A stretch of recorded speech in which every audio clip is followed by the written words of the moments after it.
I've carried this wallet for 40 years. Do you know what's inside? Nothing anymore. It's empty. But I can't let it go, because when this wallet was full, it reminded me of who I was. And now, when I look at it, I see just how wrong that person was. I'm Bruce, and I'm 82 years old. I spent 40 years in the textile industry. I started from scratch. A small workshop inherited from my father, 5 workers, a young man with dirt on his hands and face. I was the first to arrive in the morning and the last to leave at night. My hands were cracked, my back ached, but my eyes shone. I'll grow this business, I'd say, and I did. 20 years later, I had 3 factories and over 200 employees. Everyone in town knew me. Banks called me. Mayors invited me. My name was starting to be mentioned at meetings and newspapers, on Chamber of Commerce lists. I've made it, I'd say, loudly, proudly. But no one asked me this. So what did you lose? I didn't ask myself either. I think I was afraid to ask, because deep down, I knew the answer. And there are some things you know but don't ask about, things you think will disappear if you ignore them. I did that for decades. I stayed silent. I moved forward.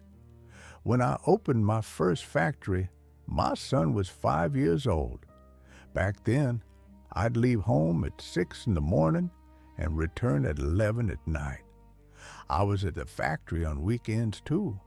I'd call it the critical phase. I need to get this business on its feet.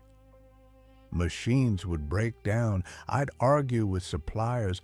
Orders wouldn't come through. Every day a new crisis. Every night a new reckoning. Then the business stabilized, but a new critical phase began. It always started.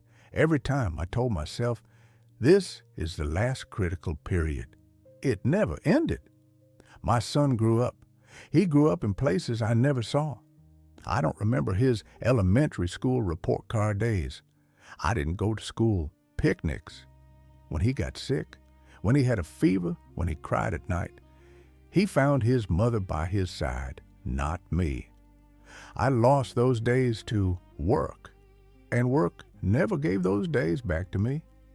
The factory grew and grew and grew. My son grew up too. But we didn't grow up together. One day, my son was 14. I left the factory early. It was a rare occurrence. I came home. He was sitting in the kitchen studying. He put down his pencil. "Dad," he said, standing up. Then he paused. He looked at me. A strange look. Not anxious, not surprised, just sizing me up. As if to say, "Who are you? And what are you doing here?" Then I realized what was happening. He was treating me like a guest. Politely, distantly, kindly. In my own home, in my own son's eyes, I was a guest. In that moment, something inside me broke. I could almost hear it shatter. But I buried that broken piece deep inside. I'm tired. It'll get better, I told myself. He'll understand when he grows up. Because I didn't know any other way. No one had taught me. And to learn, you had to stop. To stop, you needed courage.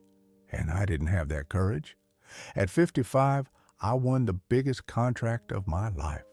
The biggest deal of my life. That night, everyone at the factory celebrated. Champagne, applause, photos. My employees hugged me. My managers congratulated me. Everyone was happy. I was happy too, or so I thought. I came home. It was past midnight. My wife was asleep. My son was in another city that year for college. I walked down the hallway without turning on the light. I sat alone in the kitchen. I poured water into a glass and drank it. There was silence outside and inside, and in that moment I realized I had no one to celebrate the greatest night of my life with. I just sat there at the table. I don't know how much time passed. I just stared at that empty glass, all that champagne, all that applause. It had all stayed at the factory. At home, only I remained. Just me. To save money, I always told myself, I'll make it up to you later. Later, bigger vacations, nicer gifts, more time.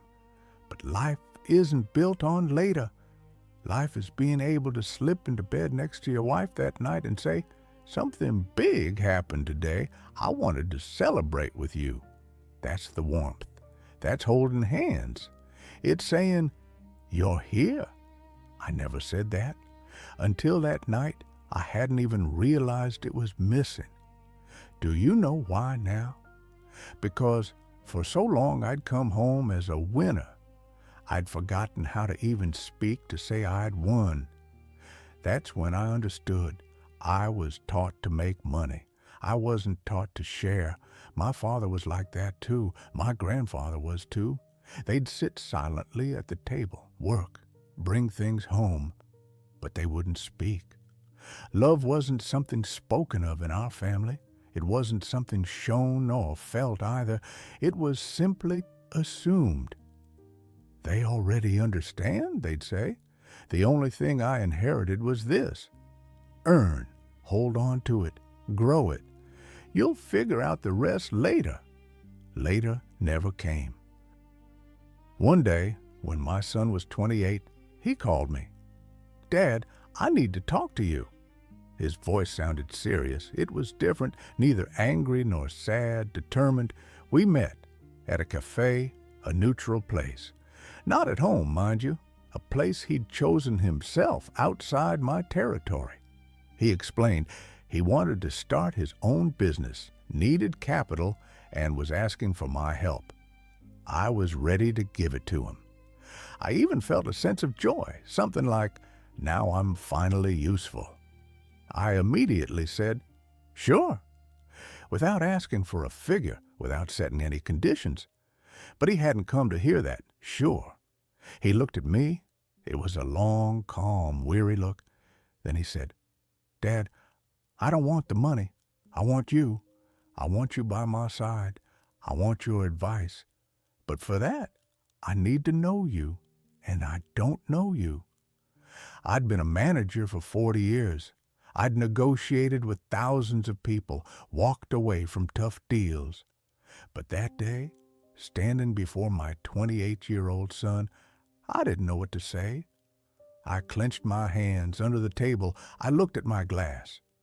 I searched for words. I couldn't find any, because he was right. I had earned money for him, but I had never truly been there for him. I hadn't sat beside him, hadn't heard his thoughts, didn't know his fears, wasn't aware of his dreams. If someone were to describe a father, what I described wouldn't fit that description. I was just someone who paid the bills and settled the accounts. That was the bill, a bill that had been put off for decades, arriving all at once. A bill no amount of money could pay. Now I ask you, the one watching this video, which bill are you putting off? Maybe it hasn't arrived yet, but it's coming. And when it does, your bank account won't do you any good. I sold the factories, slowly, quietly. No one believed me. They said, he's overwhelmed. He's getting old. He's gone mad. My old business partners called, what are you doing? Think it over again, they said. I just stayed silent because there was something inside me so certain I didn't need to waste words explaining it. For the first time in my life, this was a decision that came from within, not from the outside. Now I live in a small apartment. In the mornings, my son and I drink coffee once a week, sometimes twice. We started these coffees late, very late, but we started. Every hour we spend at that table can't be compared to a single moment of the 40 years I spent in the factory. He told me about his work, his excitement, his fears, the moments he couldn't sleep at 2 in the morning. I told him about myself, things I'd never shared before, what my father taught me, what he couldn't teach me, where that silence came from, why it couldn't be broken. Sometimes we just sit there without speaking. We look out the window, and that silence feels fuller to me than 30 years of noise, because this time there's someone by my side. Money? There's enough. The excess is gone, but the excess was never mine to begin with. I just carried it. If you're watching this video right now and thinking, I'm different, I can handle it, maybe you're right. But ask yourself this: are the people who want to be with you truly with you? Or are they just with the thing you've created, the comfort you've provided? Knowing that difference changes everything. The answer to this question sometimes comes very quietly. You have to pause a bit to hear it. Stop. Even as you listen to this sentence right now, did someone come to mind whom you'd like to go back and find in your life? Did a name come to mind? Don't set that name aside just yet. Pause for a moment on what that name makes you think of. Go. Go today. Don't wait for the perfect preparation. Don't wait for the right words. Don't wait for the right time. Just go. Because in 82 years, I've learned this: the greatest wealth is the warmth of the voices of the people who speak your name. And that warmth, it can't be kept in any safe.